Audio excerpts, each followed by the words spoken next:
Okay, then let's move to the next presentation. It's going to be on-site, so I'm glad to say welcome Marta Bautista Durán from IAUS Observatory from the Instituto Geográfico Nacional de España. She will be speaking about satellite mega constellation monitoring campaign using the VIGOS radio telescopes at the IAUS Observatory. So Marta, the floor is yours. Thanks, Beatriz, for the introduction. And I also want to thank the organization for letting me give in the opportunity to participate and present my work. Well, my name is Marta Bautista. I'm from IAUS Observatory in Spain, and along with my colleague José Antonio López, we also belong to the CRAF group. Well, this works is a monitoring campaign using the VIGOS radio telescope at IAUS. This is the radio telescope that belongs to the geodetic BLBI that Vincenza gave us a talk before, during a typical 24-hour BLBI session from the International BLBI Service for Geodesy and Astrometry, which is the IBS. Okay. As Vincenza explained, geodetic BLBI is the only technique to observe the phase of Earth rotation. This parameter is needed and used for navigation, the operation of the GNSS, and also space agencies and satellite operators use this. So it's very important to monitor what is happening on the Earth. Geodetic BLBI are able to provide these parameters by monitoring several quasars in the sky, and the IBS provides the infrastructure to deliver these products. They have a lot of these specific antennas distributed around the world, and they participate on regular IBS sessions with these antennas. So in the study, we have used the data that the antenna is going to produce during one of these sessions. And as you can see, these plots represent the different position of the sky during these 24 hours. So they try to cover as much as possible the sky. These antennas are broadband, so they are able to measure from 2 to 14 gigahertz, but currently they only use 4 specific frequency bands. The highest band, the band with the letter D, which it is adjacent to the frequency of the satellites. So the idea is to monitor the signals from the satellite and try to see if these signals have any impact on the adjacent band, so the band that the VIGOS telescope are using currently. Well, I'm going to explain a little bit how is the procedure. As I said, we use the antenna during this IBS observation to analyze which satellite signal are we able to detect in this position at this moment. We use the frequency band of the satellites, more or less. We approximately do the measurement from 10.7 to 12.7. And we use our RFI equipment, which has to be synchronized with the antenna. We do that with the IBS schedule, so we have the information of the azimuth and elevation, and in each specific time. So we also have the position of the antenna and the time, where the antenna is going to start measuring in this position and when the antenna is going to stop to do the measurement in this specific scan. Well, we use the output of the antenna, so we have an IWIM insert and splitter, so we have a copy of the same signal that the antenna has to be processing. And we also use a bandpass filter, approximately from 10 to 13 gigahertz, and then the spectrum analyzer. Well, once we have installed this setup, we have to analyze the spectrum to find which of those can contain the presence of this satellite signal. We have to detect which scans are contaminated by the presence of the satellite. And then we also search which satellite in particular can be producing these effects. we are looking between the geostationary satellite because they also emit in this frequency band, and also Starlink and OneWeb. To do that, we have used a software tool. In Python, we use PyCraft, some packages, and also a TLE database, which provide the data every day and every several hours to take the TLA that correspond with this specific time to be able to be more precise, the most precise as possible. And then the last step of this study is to analyze a parameter which can indicate if the Bigos band can be suffer from these signals, which is outside of the Bigos band. So we select the system temperature information because if this temperature increase, it could be an indicator of that there is an RFI of the event that the receiver can get saturated if it is too intense. This is the same picture at the introduction, but you now see some red spots which corresponds with those scans that contain some signal. It could be from geostationary, you can clearly see the, one sec. Oh, there. This is the, most of them are GEOS satellite, and some of them come from Starlink or OneWeb. We have a total of 1,080 scans during these 24 hours, and we found with our system that the number of detection or the number of scans that contain this satellite signal are 83. So it gives us a percentage of 7.6% of scans that are polluted with this signal. Okay, then what we want to search is which satellite is producing each signal, or more or less. To do that, as I said, we have used this software tool in Python and the TLE database. And we are asking which satellites between OneWeb, Starlink, and geostationary satellite are passing through our beam. The beam is a parameter we have to put in this study because we can search this for the main beam, which is the picture on the left. You see that for the main beam, we only have some few Starlink that are passing through the main beam, but we have more RFI than that. So this is due to our side lobes are capturing this signal from the satellites. The picture on the right shows how when we increase this beam width up to 4 in this case, we start to see more satellite that matches with our RFI. For example, well, maybe you cannot see very well in this picture, but these points which are in red corresponds with the GEO satellite. Okay, I put here some example of these scans. In the left, you can see an example of a geostationary satellite.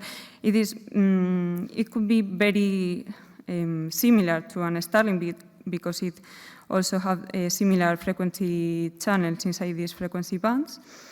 And in this case, it comes from an Intelsat 905 satellite. And on the right, you have an Starlink example, which could be very similar, but we want to know which is the specific source that is causing this signal.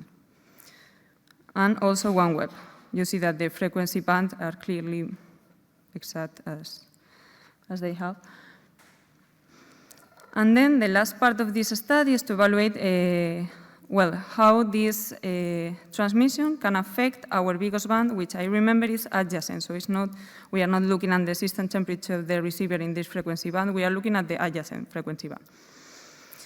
This picture shows the mean of the system temperature per in the 15 channel, because the D band is split for the geodetic VLBI in 15 channels of 32 MHz, so I make the mean of all of them, and I plot it in the x-axis represent the time. So we have the 24 hours, and we found 3 main peaks. And we also plot the total power of the scans that we have monitored, and we found that these 3 peaks are also the most intense scans that we have measured. So what we have done is to look at this in more detail. And you see this is the spectra during this 30 seconds that each scan lasts. And I compare the spectra of the red one, which is the contaminated by the geostationary satellite, and a blue one, which is a clean scan. They are similar in elevation and in time, so we can compare that the context has not varied a lot. On the right, we have the system temperature of each scan. So you can see that, and this is, it is showing time. So we have the information of the 30 seconds, how the system temperature has been increased, and it keeps even saturated. The level is quite high. You see the level is almost 1,000 Kelvin, and the normal system temperature at this frequency could be around 35 or less. And on the right part, you have the list of the satellites that are producing this spectra, which is composed by a set of 6 geostationary satellites and 1 Starlink. In this picture, you also see the same information. It represents the system temperature. On the left, you have the x-axis represent the different 15 channels. The channel number 15 is almost adjacent because it ends at 10.68 GHz, so it's almost adjacent to the frequency of the satellite, which starts, you remember, at 10.7. And we see that in this scan, the D band is almost saturated, so there is nothing to do with this scan, with this information. And in the right side, you have the clean scan, so you can compare that the intensity is quite different. Well, this is the same, but for the second case, so I probably go a bit quick, is the same, but the level, the intensity is fewer, is reduced comparing with the previous one. And in this case, not all the channels are saturated, but we have at least 3 channels that have suffered from this signal, from this emission. And I want to point that in the last channel, we have a primary RAS band, so we should evaluate in more detail, because if it is really the case, we can apply for protection because it's our primary band. And the same for the third peak that we saw at the beginning. In this case, as the level is a bit lower, we suffer from saturated the last channel.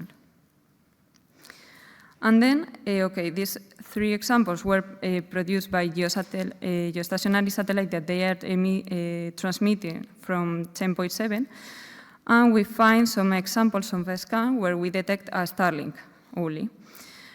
Starlink, at least in JEVES, I know that they are not emitting below 11.2. There were no scans that we found that there are some signal for a Starlink in this frequency range. And it is reflected on the system temperature. You can see the clean scan and the scan with the Starlink signal are more or less the same. And you can see that the system temperature is quite similar, so it do not affect the D band for Vigo. So it is very important that the frequency of the satellite do not begin adjacent to the radio astronomy, well, to the geo-VLBI band, because it could be impacted. And the same for OneWeb, we have a similar case. You see the system temperature, the level is quite similar, and is the same in these pictures. We do not find any impact on Vigo's band. And then in my conclusion, as I said, geosatellite affect adjacent BIGOS channels because they are very close, and we have to continue making some studies in this particular case. And in principle, at this moment, or at least at Yebes, that Yebes has protection, the similar that Onsala has. So we have an area that Starlink cannot transmit it in the downlink directly to the observatory. So we have no evidence at this moment of impact on this adjacent band. And we also know that the satellites has been detected through secondary lobes, because when we apply this beam side of the primary beam, we only find very few satellites that were crossing our beam. So we suppose that we are catching this signal from some secondary lobes. And future work, we want to have more information, not only this one spectra. We want to know information in time so we can correlate more data, and also to evaluate more IBS session, because doing that in that way, we are not using time of the antenna. We are just taking advantage of the data that the antenna is producing during this observation to see what is happening in a real IBS session. Well, that's it. Thanks for your attention.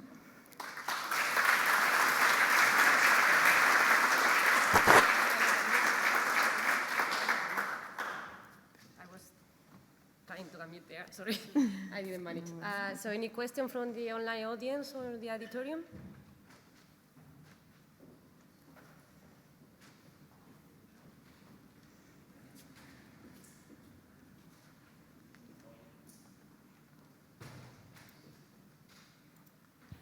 Giorgio Siringo from Alma. I wanted to know if you can say anything about the TLE's accuracy. So if you had the difficulties to identify the satellite because the accuracy is not good enough in the TLE which is available in the database. Well, we are using the supplemental TLEs, which provides more accuracy than the typical ones. And we also have to take care of the date of the TLEs. I mean, to be to be accurate on the TLEs date, because if we are considering, for example, at the beginning, I was looking at the TLEs of one day, and there is a lot of big difference. But when we have used this in that way, most of the signal matches, so we are able to see which signal passing, but we are not being very restrictive because the beam width is 4 degrees and the time is 30 seconds, so we probably do not need too much accuracy. Any other question?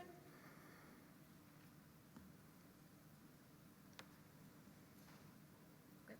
Thank you very much. So.